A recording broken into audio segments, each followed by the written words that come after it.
கிறிஸ்துவில் அன்பானவர்களே, ஆண்டவராகிய இயேசு கிறிஸ்துவின் விலையேறப்பெற்ற நாமத்திலே நான் உங்களை வாழ்த்துகிறேன்.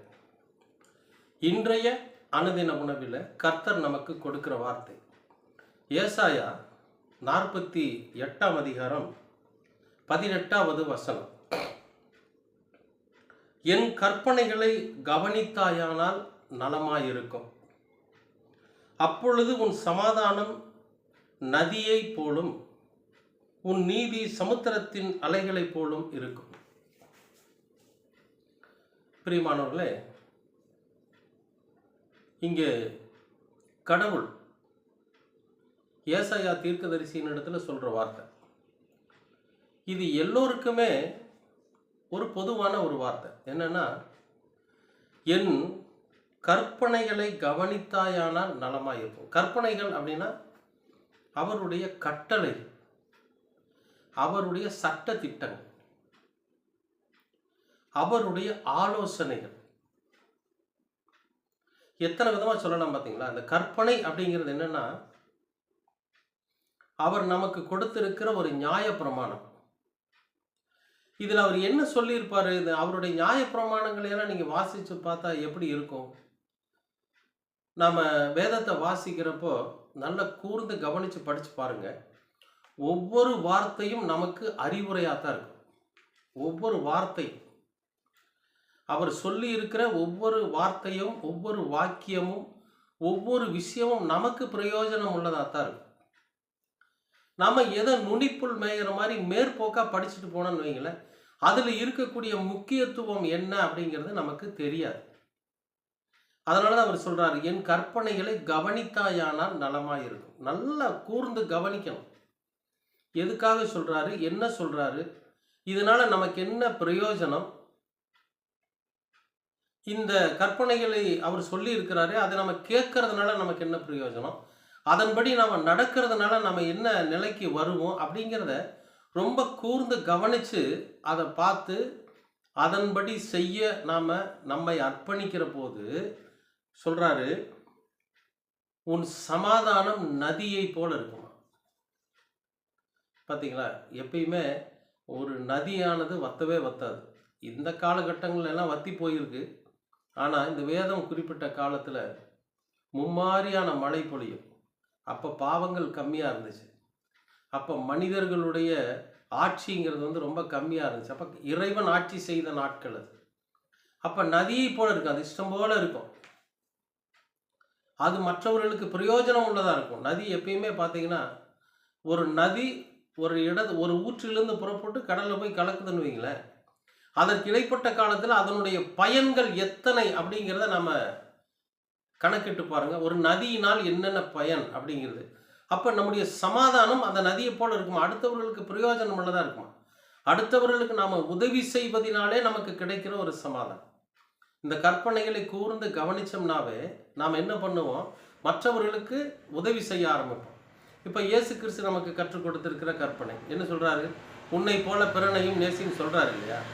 அப்ப அதை நம்ம கூர்ந்து கவனிக்கிறப்போ என்ன நடக்கும்னு கேட்டிங்கன்னா, அப்ப நமக்கு என்னென்னவெல்லாம் தேவைன்னு சேர்த்து வைக்கிறோமோ, நமக்கு என்னென்னவெல்லாம் தேவைன்னு சொல்லி எடுத்து வைக்கிறோமோ, அதை மற்றவர்களுக்கும் கொடுத்து உதவணும் அப்படிங்கிற அந்த எண்ணம் நமக்குள்ள வரும். இது ஒரு நதியை போல. ஒரு நதி சாதாரணமா சும்மா ஓடிடாது. விவசாயம், உணவு, பொருள்கள், குடிநீர் எல்லாத்துக்கும் அது பயன்படுது, எல்லாத்துக்கும் தன்னை அர்ப்பணிக்குது. பார்த்தீங்களா? அதுபோல நம்முடைய சமாதானமான வாழ்க்கையும் ஒரு நதியை போல இருக்குமா. அது மட்டும் இல்லை, சொல்றாரு, உன் நீதி சமுத்திரத்தின் அலைகளை போலும் இருக்கும்.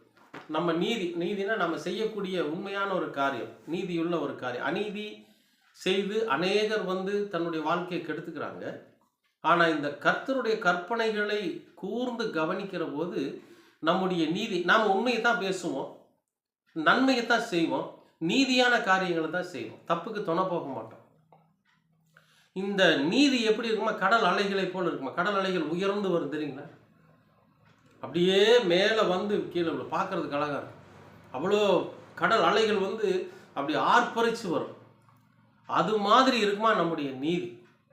எதுக்குமே பயப்படாது. கடல் அலை பயப்படுறத பார்த்துருக்கீங்களா? அது என்ன பண்ணும்? அதனுடைய வேலையை அது செஞ்சுக்கிட்டே இருக்கும். நல்லா ஆர்ப்பரித்து உயரமாக வந்து கரையை தொட்டு போகிறது, அந்த அழகே தனி. அப்போ சில நேரங்கள் அது பயமுறுத்தும், சில நேரங்கள் அது மிரட்டும், சில நேரங்கள் அமைதியாக இருக்கும். ஆனால் இரைச்சல் குறையாது. அதுபோல நம்முடைய நீதியும் அப்படி இருக்குமா? எப்படி? கடல் அலையை போல கம்பீரமாக இருக்குமா? யாருக்கும் பயப்படாதான், எதுக்கு அடங்காது.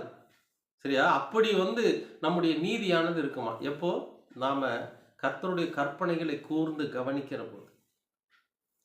ஏன்னா அந்த கற்பனைகள் நமக்குள்ள ஆழமாய் நம்முடைய இருதயத்தில் பதிகிற போது நாம் அதை தவிர விட்டு விலகி வேற எங்கேயும் போக மாட்டோம்.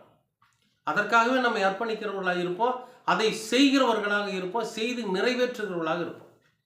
அப்படி இருக்கிறப்போ நிச்சயமாகவே நம்முடைய வாழ்க்கையில் சமாதானமும் நதியை போலவும் நீதி அலையை போலவும் இருக்குமா? அப்போ எப்பேற்பட்ட பிரயோஜனம் உள்ளதாக இருக்கும் பாருங்க. அப்போ கர்த்தர் இதைத்தான் விரும்புகிறார். இப்படிப்பட்ட வாழ்க்கை வாழ வேண்டும் என்றுதான் கர்த்தர் விரும்புகிறார். அப்போ நம்ம அதுக்கு என்ன செய்யணும்னா, அவருடைய வார்த்தைகளை கூர்ந்து கவனிக்கணும், அவருடைய கற்பனைகளை கூர்ந்து கவனிக்கணும். அவர் சொல்லி இருக்கிற ஒவ்வொரு திட்டங்களும், அவர் சொல்லி இருக்கிற ஒவ்வொரு ஆலோசனைகளையும் நாம் கேட்டு நம்முடைய வாழ்க்கையில் அதை நிறைவேற்றுகிறவர்களாக நாம் இருந்தால் நிச்சயமாகவே இப்படிப்பட்ட பாக்கியம் நமக்கு கிடைக்கும். நாம் கர்த்தரோடு நெருங்கின பிள்ளைகளாக இருக்க முடியும். நிச்சயமாகவே நீங்களும் வேதத்தை வாசிப்பீர்கள். வேதத்தில் இருக்கக்கூடிய கடவுள் கற்றுக் கொடுத்திருக்கிற அந்த ஆலோசனை, கடவுள் நமக்கு சொல்லி இருக்கிற அந்த போதனை, இவைகளை கேட்டு கற்பனைகளை கூர்ந்து கவனித்து நீங்களும் அப்படி ஒரு வாழ்க்கை வாழ துவங்குவீர்கள் என்று நான் விசுவாசிக்கிறேன், நான் நம்புகிறேன். நிச்சயமாகவே உங்களுடைய வாழ்க்கையிலும் சமாதானம் நதியைப் போலவும் நீதி கடல் அலைகளைப் போலவும் இருக்கும் என்பதில் மாற்றமில்லை. கர்த்தர் உங்களை ஆசீர்வதிப்பார். அன்பின் பரலோக பிதாவே, அருமையான நல்ல இந்த அனுதின உணவிற்காக உமக்கு நன்றி. இந்த நாளை நீர் ஆசீர்வதித்து கொடுத்ததற்காகவும் நன்றி. கர்த்தாவே, இதோ உம்முடைய இந்த வார்த்தைகளை நாங்கள் கூர்ந்து கவனிக்கிறவர்களாக, இப்படி கற்பனைகளை கூர்ந்து கவனிக்கிறவர்களாக நாங்கள் எங்களை அர்ப்பணிக்க நீங்கள் கிருபை பாராட்டு.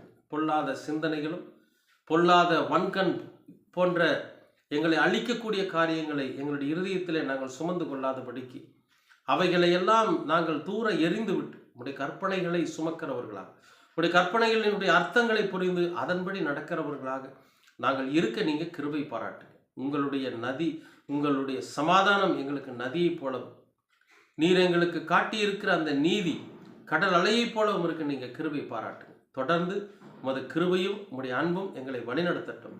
உமது திருக்குமரனாம் இயேசு கிறிஸ்துவின் வழியாய் கேட்கிறோம் நல்ல பிதாவே. ஆமென், ஆமென், ஆமென்.